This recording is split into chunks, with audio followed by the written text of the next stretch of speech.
नमः श्री सरस्वती नमः श्री गुरुभ्यो नमः भक्తులారా వ్యాస ప్రోక్త మహాభారత ఇతిహాసం యథాతథంగా చెప్పుకున్నాం. ప్రతి శ్లోకం దాని అర్థం. ఇందులో భాగంగా నిన్నటి వరకు ఆది సభారణ్య విరాట ఉద్యోగ భీష్మ ద్రోణ కర్ణ శల్య సౌప్తిక స్త్రీ పర్వాలనే 11 పర్వాలు పూర్తి చేసాం. 18 పర్వాల్లో 12వదైన శాంతి పర్వంలో కూడా 293 అధ్యాయాలు పూర్తి చేసి 294 అధ్యాయాలను 16 శ్లోకం వరకు చెప్పుకున్నాం. ఈ రోజున 17వ శ్లోకం నుండి కొనసాగిద్దాం. కొనసాగించే ముందు వ్యాసులు వారిని ప్రార్థన చేసుకుందాం. వ్యాసాయ విష్ణు రూపాయ వ్యాసరూపాయ విష్ణవే నమో వై బ్రహ్మణిదయే వాసిష్ఠాయ నమో నమః. నారాయణం నమస్కృత్య నరం చైవ నరోత్తమం దేవీం సరస్వతిం వ్యాసం తతో జయముధీరయే. అంజనానందనం వీరం జానకీ శోకనాశనం కవీశమక్షంతారం వందే లంకాభయంకరం సదా నింబ వృక్షస్య మూలాధివాసాత్ సుధాశ్రావణంతికమపి ప్రియంతం తరుం కల్పవృక్షాదికం సాధయంతం నమామీశ్వరం సద్గురుం సాయినాథ్. సమర్థగురు సాయినాథ్ మహారాజ్ की जय. తేషామధిపతిస్త్వాసి భీమో భీమ పరాక్రమః దేవతానాం భయకరః సహతః శూలపాణినా.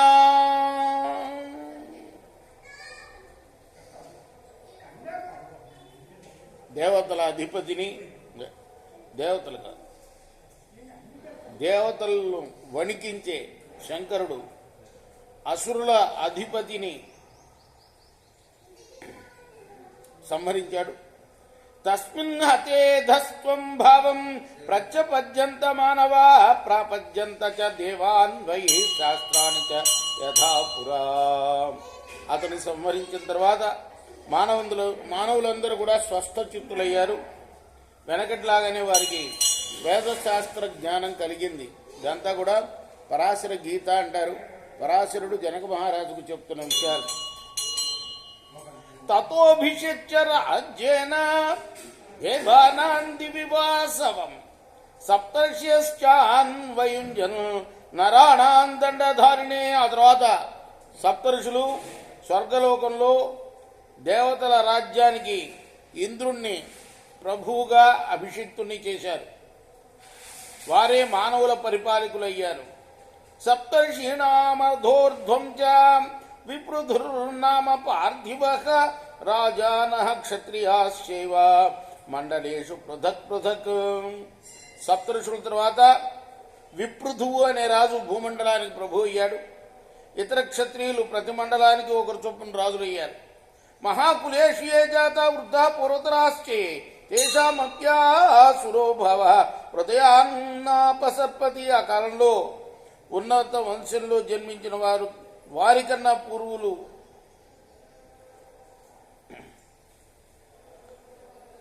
వయస్సు గుణాల్లో గొప్పవారు. వీరందరి మనస్సుల్లో ఉన్న అసుర భావాలు పూర్తిగా తొలగలేదు.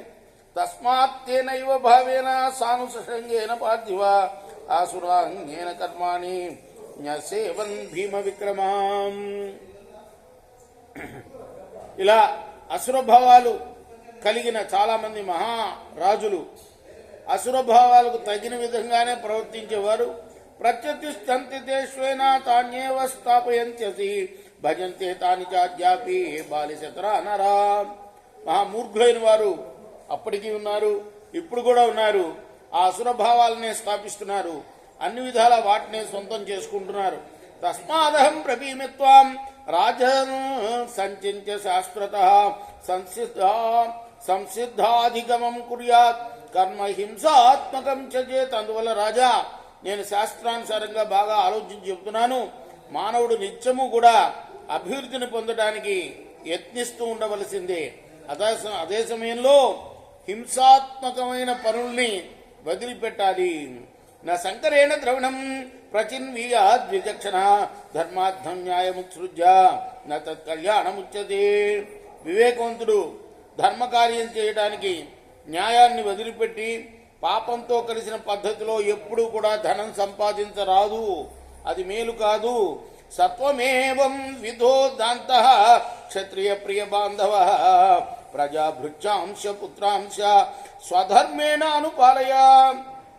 జనక మహారాజా, నువ్వు కూడా ఇలానే ఇంద్రియ జయం పొంది బంధు ప్రేమ కలిగి ప్రజల్ని, సేవకుల్ని, పుత్రుల్ని స్వధర్మానుసారం పరిపాలించవయ్యా.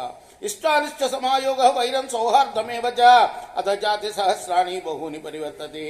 ఇష్టమైనవి, ఇష్టం కానివి కలగడం, శత్రుత్వాన్ని, మైత్రిని పొందడం, వీటన్నిటినీ కూడా అనుభవిస్తూనే ఉండాలి. అలా అనుభవిస్తూ ఉంటే జీవుడికి వేల కొలది జన్మలు కలుగుతూనే ఉంటాయి. తస్మాత్ గుణేషు రజ్యేధాం ఆ దోషేష కథంచన నిర్గుణోపి దుర్బుద్ధి ఆత్మానః సోతిరజ్యతే. గుణహీనుడు, దుర్బుద్ధి అయిన మనుషుడు కూడా తనకు ఉన్న గుణాభిమానంతో మహా సంతోషంగా ఉంటాడు. కాబట్టి నీవు మంచి గుణాలనే ప్రేమించు, దుర్గుణాలని దరిచేరనీయకు. మానుషేషు మహారాజా ధర్మో ప్రవర్తత నధాన్యేషు భూతేషు మనుష్యరతేషు. మహారాజా, మానవుల్లో ధర్మాధర్మాలు ఉన్నట్లుగానే మనుష్యుల కన్నా ఇతరమైన ప్రాణుల్లో ఉండవు. మానవుల్లో ఎట్లా ఉంటాయో ధర్మం అధర్మం, అలా వేరే ప్రాణుల్లో ఉండవు. ధర్మశీలో నరో విద్వాన్ ఈహకోపి వా ఆత్మభూత సదాలోకి చరేద్భూతాన్యహింసయ.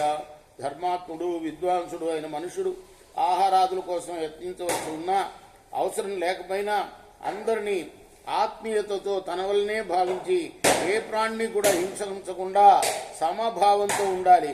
యదా వేపేత హృలేకం మనోభవతి తస్య వై నామృతం చైవ భవతి తథా కళ్యాణం మృత్యది. మానవుడి యొక్క మనస్సు, కోరికలు, కర్మవాసనలు లేనిదిగా ఉంటే అది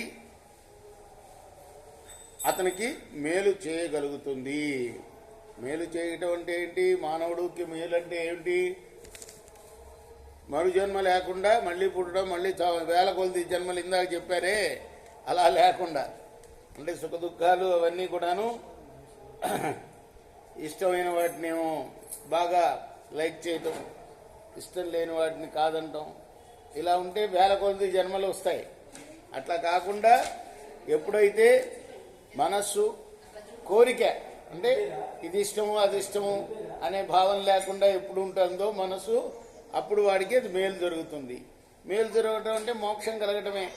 పునరపి జననం, పునరపి మరణం లేకుండా మళ్ళీ మోక్షం. దానికోసమే అసలు మానవ జన్మ వచ్చింది అని అంటారు పెద్దలు. కృష్ణార్పణమస్తు. సాయి కృష్ణార్పణమస్తు. స్లిప్ ఇచ్చావా?